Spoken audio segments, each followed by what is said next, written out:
Et bonjour à tous, c'est Olivier, j'espère que vous allez bien. Et aujourd'hui, on s'attaque à la machine Headless sur Axebox. Alors, cette machine fait partie du pack saisonnal 4. Voilà, donc je pense qu'elle va mettre un moment avant de passer à Retired. Donc, entre le moment où je filme et le moment où elle sort, ça va prendre un moment. Bon, donc on a son adresse IP. Et donc, comme toute machine, est-ce qu'on se met dans un répertoire particulier? Peut-être, hein. CD/temp, mkdir, bah, elle, là, c'est déjà fait, hein, vu que je l'ai fait il n'y a pas longtemps. Et allez, on va faire un petit nmapper sur cette adresse IP et sur tous les ports, et on va voir ce que ça donne. Voilà, nmap a fini. Alors, on voit qu'il y a quoi? Il y a le port 22 et le port 5000. Alors, 5000, ici, il nous met UPnP. Ok, mais il met quand même un petit point d'interrogation et effectivement, dans le détail, on voit que la GetRequest nous a retourné un résultat, donc on peut supposer un serveur web derrière. Alors on va aller essayer ça, hop, non, c'est pas ici, ici là c'est pas mal, HTTP, hop, non bah non, pas sur le port par défaut, hein, le port 5000, et pas en HTTPS, bien sûr. Voilà. Donc, welcome to our website. We are working hard to bring you an amazing online experience. Site va être dispo dans 24 jours. Ça fait un peu beaucoup. For question, contact support. Ok. Donc, ici, très bien. Bon. Alors, avant de s'attaquer à cette page, ce que l'on peut faire, on peut se tenter un petit GoBuster pour voir ce qu'il y a dessus. Alors, GoBuster, voilà, bah, hop, c'était mon dernier test. Hop, on va mettre l'URL et c'est parti. Et on va voir ce qu'il nous sort. Donc déjà, on voit support. Ok, donc c'est la page que l'on a vue et dashboard. Voilà, je vais l'arrêter là parce qu'en soi, ça ne sert à rien de continuer. Et ce n'est que ces deux-là. Et donc, on a support, ben, on l'avait ouverte. C'est exactement la même. OK. Et on va aller voir dashboard et on voit qu'on a un 500. Si je l'ouvre, un authorized. OK. Donc, on l'aura compris, le but va être sûrement de pouvoir accéder à la page dashboard. Donc, on va se concentrer sur la page de support. Donc, ben, voyons voir. N'importe quoi, n'importe quoi, n'importe quoi, n'importe quoi. Nanana, nanana, et un message. Qu'est-ce qui se passe si je fais submit? Rien. Ok, on va le lancer dans Burp Suite et on va voir ce que cela nous donne. Voilà, next. Alors, proxy, on va aller dans l'historique, on va activer le proxy ici. Voilà, je peux revenir en arrière ou pas? Pour que ce soit déjà pré-rempli. Impeccable. Donc je fais submit et on voit qu'il y a une requête post qui a été faite.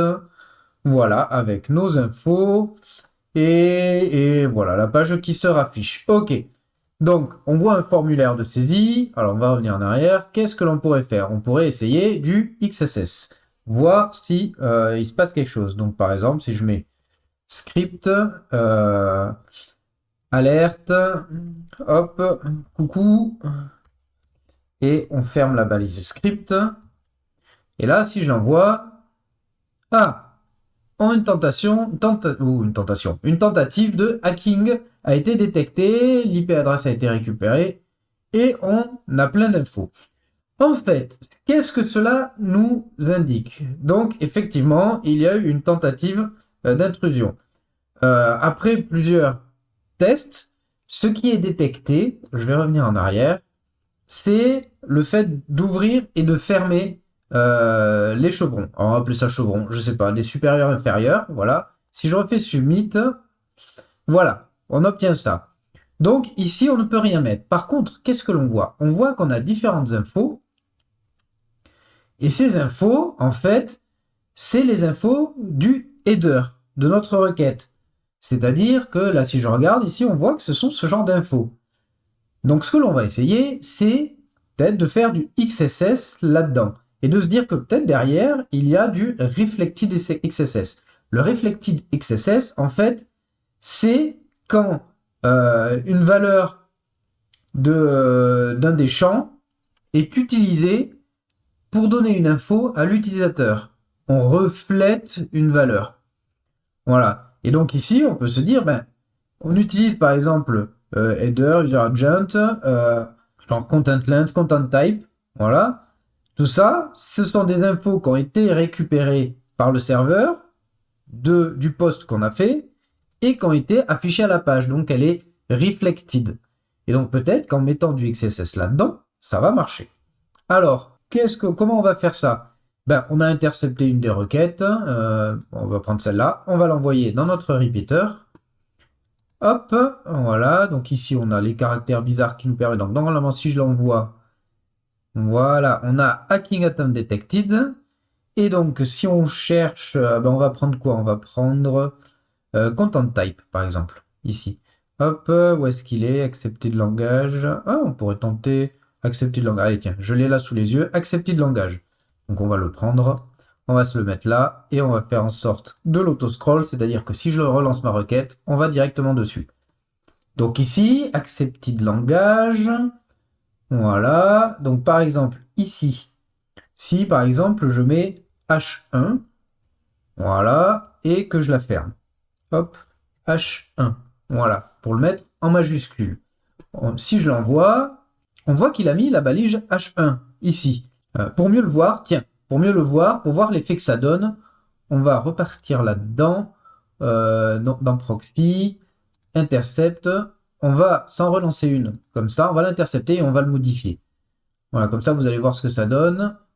Je l'envoie, voilà, c'est intercepté. Et ici, donc on avait dit, nous on avait pris quoi? Celui-là. Voilà, donc ici je vais mettre H1. Voilà, hop, slash H1. En fait, H1 c'est une balise HTML qui veut dire du header de taille 1, qui est le maximum. Donc, à voir si c'est interprété du côté navigateur et si on a le langage qui va être écrit en gros. Et donc là, je fais forward. Et effectivement, la balise a été interprétée. C'est-à-dire que le code qui nous est affiché est interprété. Donc, effectivement, il y a une faille XSS. Et donc du reflected parce qu'on voit le résultat en direct. Eh ben, on va aller essayer. Vous l'aurez compris. Ici, on a du unauthorized. Hop, si par exemple, je regarde ici, je vois qu'on a un isAdmin, un cookie qui dit isAdmin quelque chose, et que ça, ben, ça, c'est encodé, mais ça veut sûrement dire qu'on n'est pas admin. Et donc, on va essayer de récupérer le cookie du serveur, dans l'espoir où on est un cookie administrateur. Donc, on va retourner, hop, je vais enlever l'intercept, on va retourner dans notre repeater, et donc, le accepted langage, on va le changer, et on va essayer de mettre notre XSS. Et comme on voit, comparé à ici, où ils ont détecté une tentative de hack, ici, la détection ne se fait pas. Donc pour cela, qu'est-ce qu'on va... On va utiliser, par exemple, un XSS avec la balise IMG. Alors, on peut aller, si on ne les connaît pas, XSS, payload all the thing, je crois que c'est ça. Hop, très bien. Alors, le proxy burp, je n'en ai plus besoin, on va le désactiver, ça sert à rien. Ok, payload all the things, XSS, alors on peut voir celui-là. Voilà, cross-site scripting, est-ce qu'on a ici IMG, voilà, vous voyez. En fait, IMG, source égale X on error, et fait quelque chose.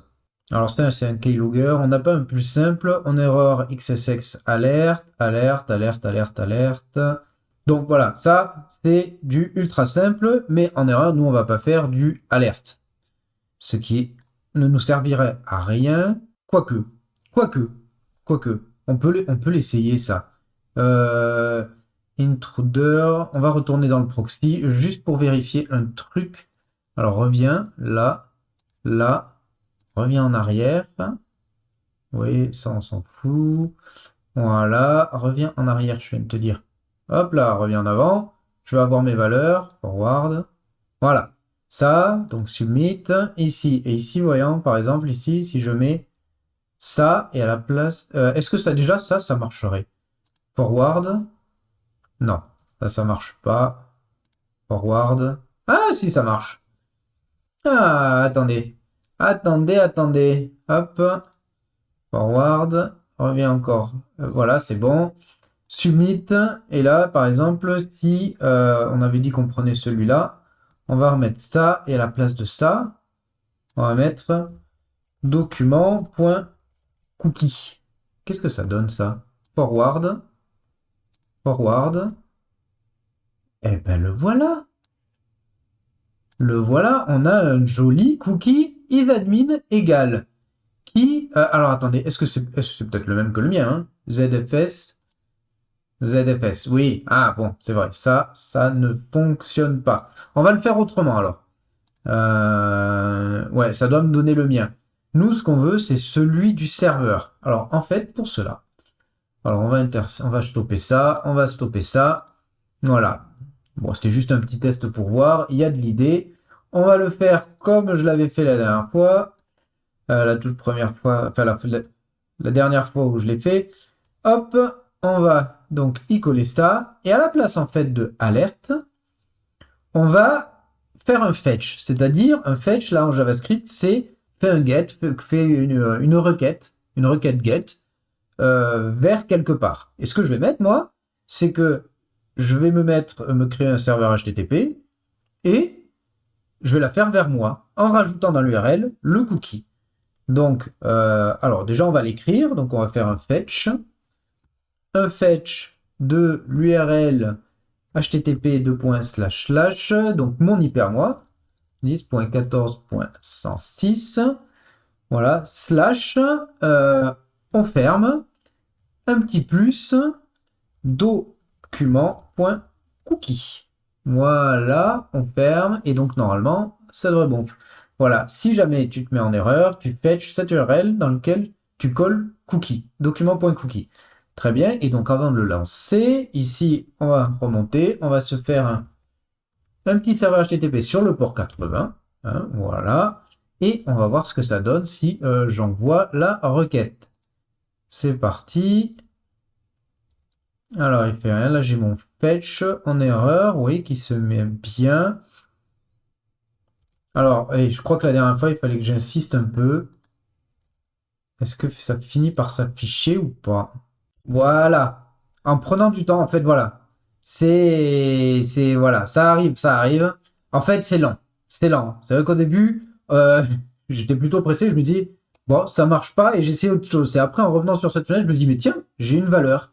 Et si on regarde ici, le cookie, il est complètement différent. Il finit par PH0 et ici, le mien, il finit par ZFS, comme celui qu'on avait eu dans l'alerte. Et donc, en fait, celui-là, c'est le cookie du serveur. Donc, techniquement, donc, je vais prendre ce cookie. Je vais aller retourner là-dedans, là où j'ai mon non-authorized. Je vais remplacer par ce nouveau cookie et on refresh la page. Et bingo! Voilà. On tombe sur une page de dashboard, un dashboard en fait, qui nous permet de générer un rapport à une date.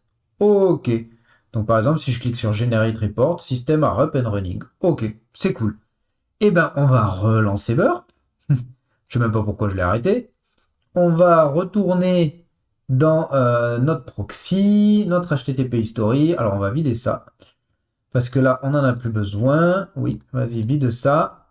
Et alors, qu'est-ce qui se passe si je clique sur Generate Report? Voilà. On voit qu'on a une requête post et un paramètre ici passé. Et c'est une entrée que l'on peut modifier. Donc, on envoie ça au repeater. Voilà. Donc là, si je l'envoie, ok, blablabla, système are up and running. Eh ben, on pourrait se dire qu'il y a des commandes exécutées derrière. On va essayer de l'injection. Alors, je ne pense pas que ce soit du SQL si je fais ça. Output, generate office, rien du tout. Par contre, si je fais ça et ça, un point virgule ID, et voilà. On a de l'injection de commandes. Voilà, donc je suppose que derrière, on ira voir le fichier. Je suppose que derrière, c'est une commande bash, un genre de, peut-être un PHP, un genre de système ou de shell. Voilà. Et donc, on a du RCE. Si on a du RCE, qu'est-ce que l'on peut faire? on peut aller... Est-ce qu'on pourrait pas... Non, je pense parce que ici on est des vires. Ça serait de se connecter. Bon, on va faire un river shell. Ce sera le plus simple. Alors, pour notre river shell, ce que l'on va faire... Allez, hop. Hacknote. River shell. On va prendre celui-là qui est très sympa. Allez, c'est parti. À la place de ID, on met ça. On va mettre notre adresse IP. 10.10.14. On avait dit 106. On va sélectionner ça. On fait un CTRL U pour que ce soit un format URL en code. Voilà. Et ici, ça on n'a plus besoin. On va lancer un petit Tomcat CS et send. Et voilà, on récupère notre river shell. CTRL D. Et donc je suis bien dir ID, devir, ok. Alors avant de continuer, hop, ls, inspect report.py. Un report.sh. Alors attendez, alias ll égale ls-lh-color. Voilà. 4, hop là. Hop, on le refait. Report.sh, écosystème à up and running. Ok, donc ce truc-là est exécuté. Il y a quoi dans hacking report? Il n'y a rien. Pourquoi il y a un point .py? App.py. Ah, en fait, c'est un serveur en Python. 4 app.py. Ok. Not found. Hacking report int. Ah, on avait une route. Hacking report avec un nombre. Ok, d'accord, c'est intéressant. Support. Et où dashboard? Dashboard, il est là.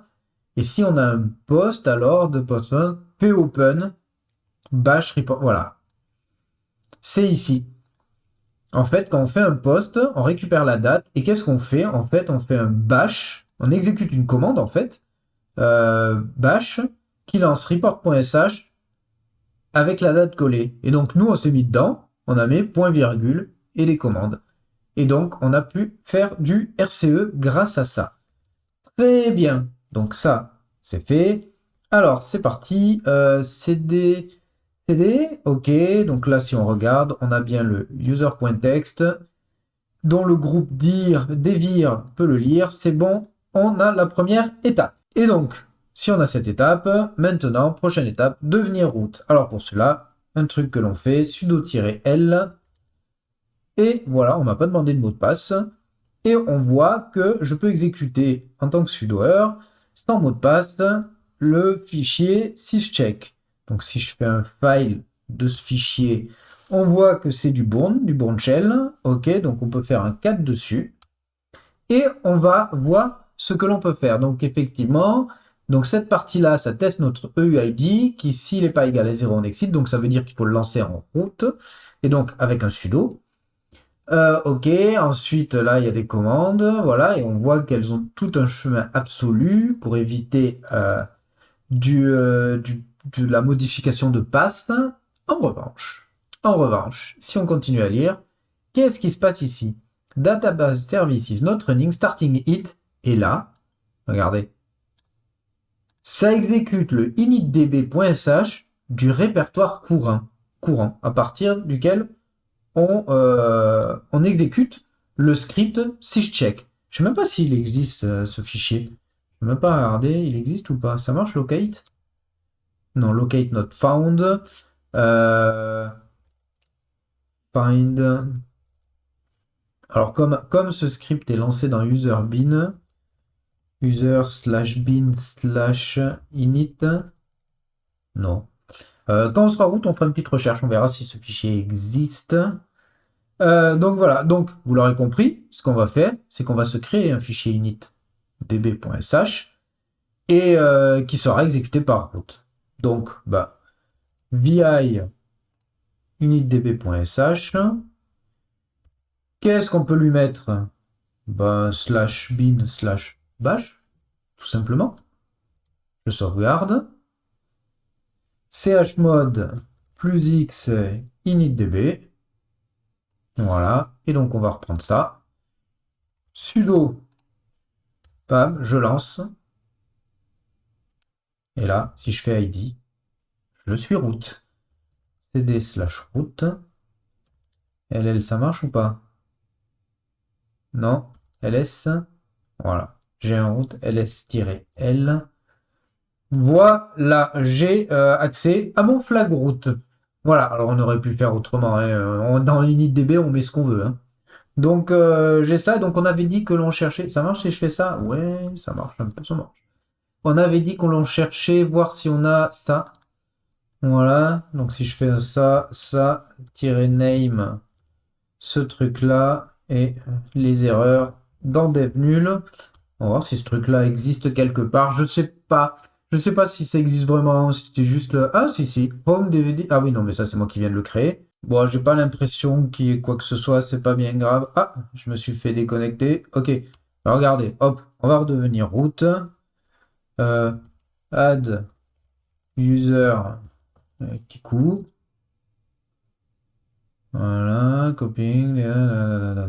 Ok, ça a ajouté un add user. Add user. Ah non, c'est encore en cours là ou Ah, je me demande si la machine elle n'a pas planté. Non, en fait, il fallait faire des entrées. Ok. Allez, entrée, entrée, entrée. Yes. Add user to group user. Ok. Add user Kiku sudo. Voilà, c'est fait.